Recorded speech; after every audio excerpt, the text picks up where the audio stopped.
саламатсыздар? Үйлеріңіз қалай? Жақсы. Ендеше ортаға шаттық шеңберіне шыға қояйық. Келе қойыңыздар.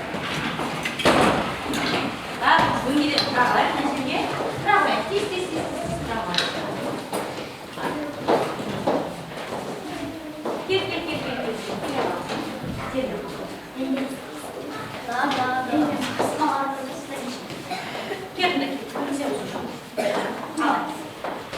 Бақыт деген осы шаттық шеңбері, толғасын қайықшы берері. Бақыт деген көңілге қалса сағыныш, менің адал жүрек сендегі. Жарайсыңдар балалар, бүгінгі сабақты өте жақсы көңіл-күймен бастап жатсыңдар, иә? Ала қой.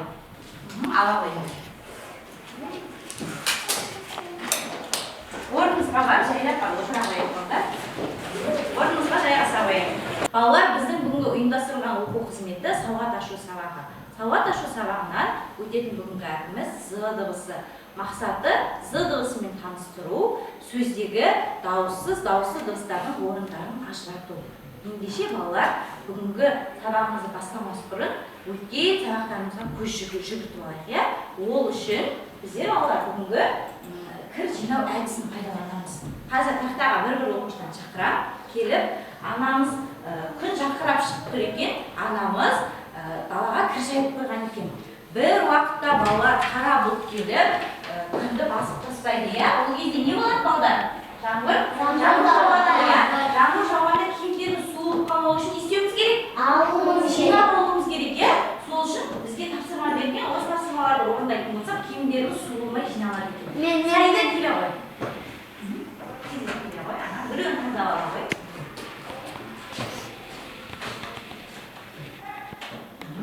Тапсырмасын қарайық Сайдаға. Әріп дегеніміз не дейді балалар? Әріп дегеніміз бізді оқитын, үйренетін заттарымыз. Иә, яғни дыбыстың тыныс белгілері, иә? Өте жақсы отыра ғой. Келесі. Алирахма келе ғой. Алирахма өтіп жүре ғой. Кел. Тездетейік. Мына жерде өлі таңдап ала ғой. Алирахманың тапсырмасы. Әріптен не құраймыз дейді Алирахма? Буын құраймыз. Буыннан не құраймыз дейді? Сөз дейді. Дұрыс па балалар? Иә. Отыра ғой. Келесі ақылда келе ғой. Ақылда келе ғой.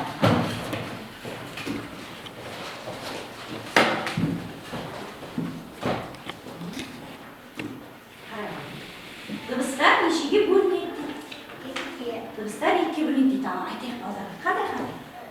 Дауысты және дауыссыз. Өте жақсы. Дауысты дыбыс және дауыссыз дыбыс. Дұрыс па балалар? Иә.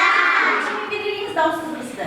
Дауысты дыбысты қызылмен белгілейміз. Дауыссыз дыбысты көкпен белгілейміз. Өте жақсы отыра ғой. Раяна келе ғой.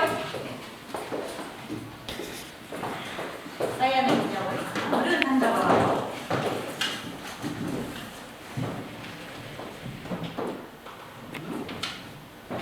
Қазір жылдың қай мезгілі дейді? Қазір жылдың қай мезгілі? Көктем мезгілі, иә? Көктем мезгілінің айларын білесің ба? Наурыз. Иә, дұрыс. Сәуір. Мамыр. Отыра ғой. Ислам келе ғой. Келесіне. Біреуін таңдап ала ғой. Осыны аласың ба? Дыбыс дегеніміз не дейді? Дыбысты не істейміз біздер? Естейміз, сосын айтамыз. Өте жақсы. Дұрыс па? Иә. Келе ғой, Бексұлтан. Біреу қал, иә? Ал келден саған келесің. Сауат ашудан біз не үйренеміз? Сауат ашуда не үйренеміз? Әріптерді үйренеміз, сосын. Оқуды үйренеміз ба? Оқуды үйренеміз, сосын. Жазуды үйренеміз, иә? Жақсы, отыра.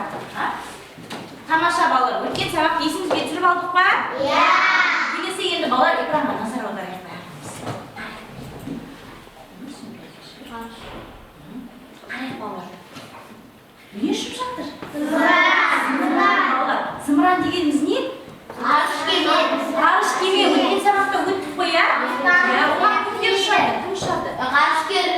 әскерлер аспан денелерін зерттейді. Өткен сабақ естеріңізге түсті ма?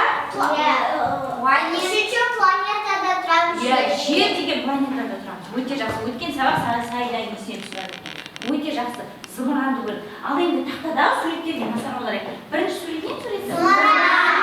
Екінші? Қазан. Үшінші?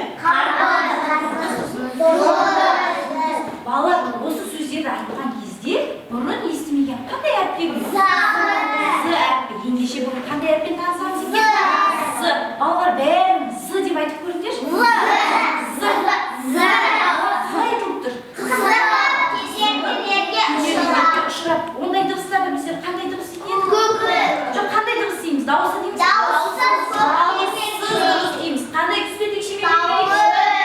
Көк түсте текшемен белгілейміз. Ендеше қарай, міне з әріпінің бұл баспа түрі, ал бұл жазба түрі. Иә, балалар біздер сабақта әріптер барлығын бірінші баспа түрі, сосын жазба түрін көріп жүрміз бе, иә? З әріпінің баспа түрі және жазба түрі екен балалар. Қандай түсте текшемен белгілейді екен біз? Көк түсте текшемен белгілейді екен. Өте жақсы балалар. Здан келетін қандай сөздер білесіңдер? Зымыран сосын қазақ сосын жұлдыз сосын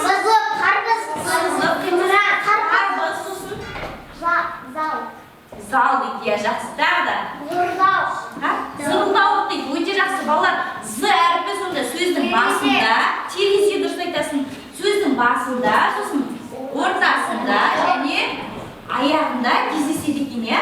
Жақсы. Ендеше балалар з әріпін қазір біздер мүсіндеу сабағынан еңбек сызықты пайдаланамыз, математика сабағынан таяқшаны пайдаланамыз және еңбек сабағынан моншақтарды пайдаланып жүрміз бе, иә?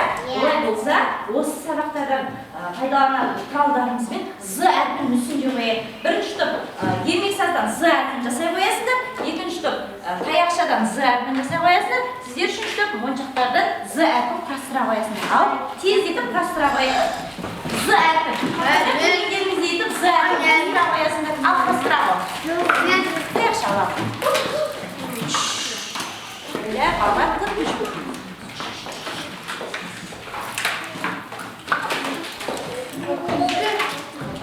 Апай, не болдың?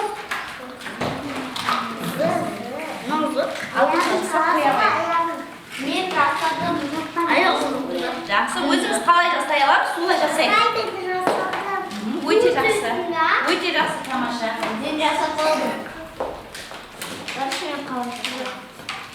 Тездетіп жасай қояйық.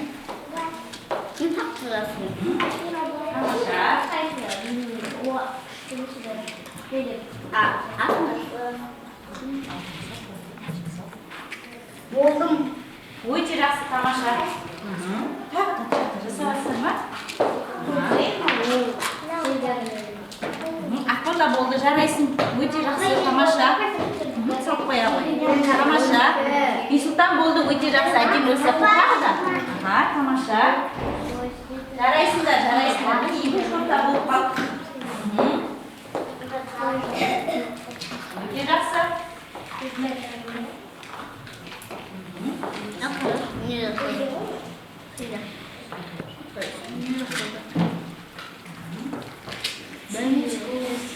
Қайда да бұл қалды. Өте жақсы. Жақсы, жарайсыңдар балалар, өте тамаша жасадыңыздар, иә? Енді алдымызды жинақтап қояйық.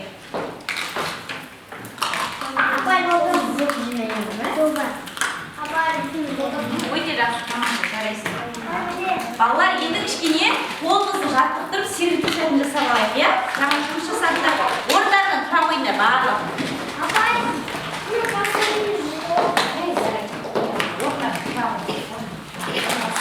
Орныңыздан тұра қояйық, барлығымыз орнымыздан тұра қояйық, сергіту сәтін жасай қояйық.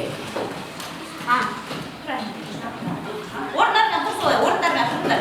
Орындарынан тұра қойыңдар. Кеттік. Бір салсаң тіптіге, ұстай алмай жіптіге, екі салсаң бірді,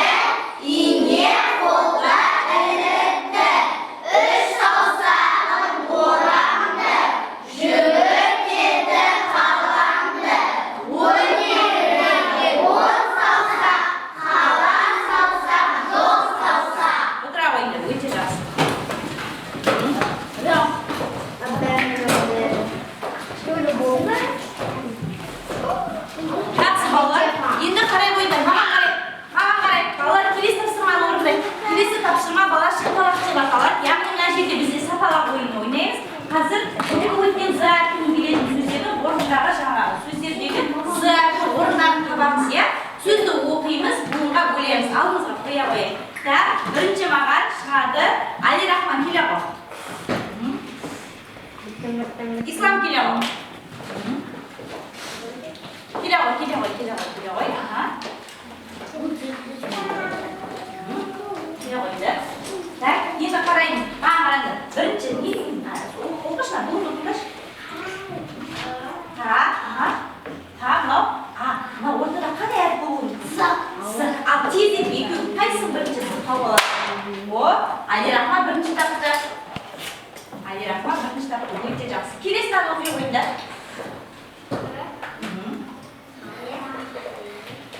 Тер. Зе. Ортада не әріп болуы мүмкін? Тер, зе. Не болуы мүмкін ортада? Қай әріп болуы мүмкін? Ал е дейді, е табындар ал. Өте жақсы. Али Рахман тапты.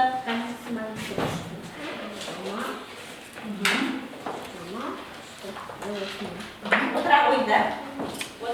Келесі Ақбота мен Саида шықсын маған.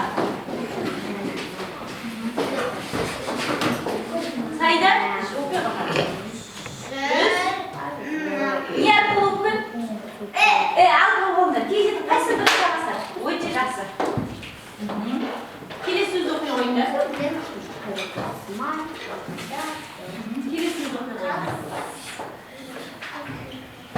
Қыз. О дейді, ал тезек. Қайда. Саида тапты. Өте жақсы. Отыра қойыңдар. Тамаша балалар.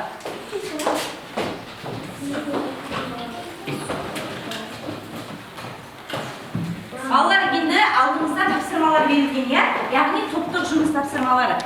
Сіздер мына жерде сөздер берілген, қасына әріптер берілген. Бір-біріне сәйкестендіресіңдер, яғни сөз бен әріпін бірге сәйкестендіресіңдер. Ал сәйкестендіре қойыңдар.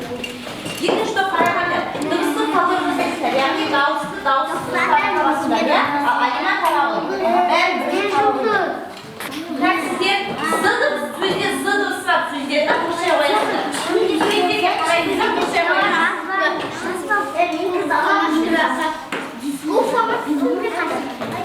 Ал тезек орындай қойып, өте жақсы.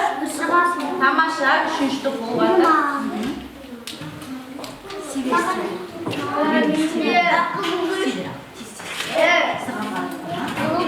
Сыға парам.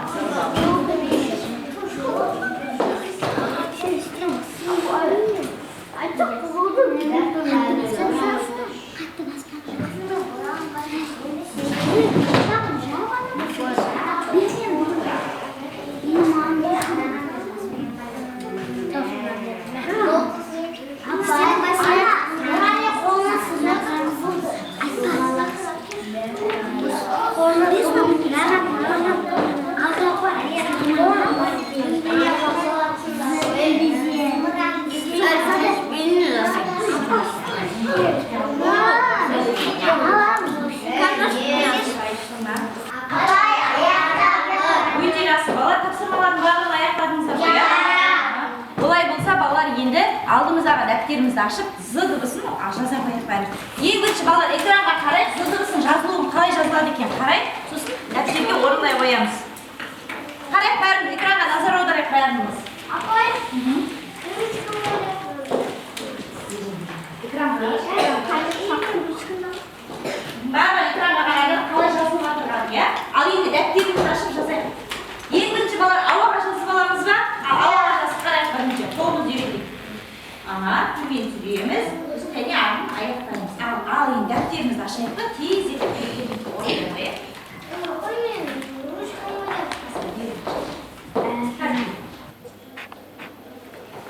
Жақсы балалар, енді қалғанын артын аяқтайық, иә?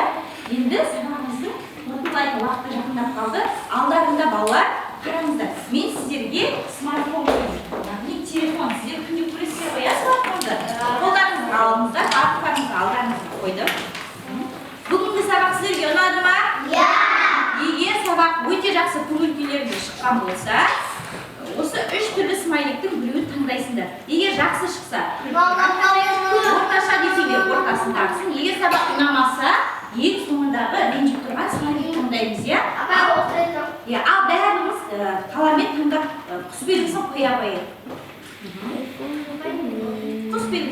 бәрі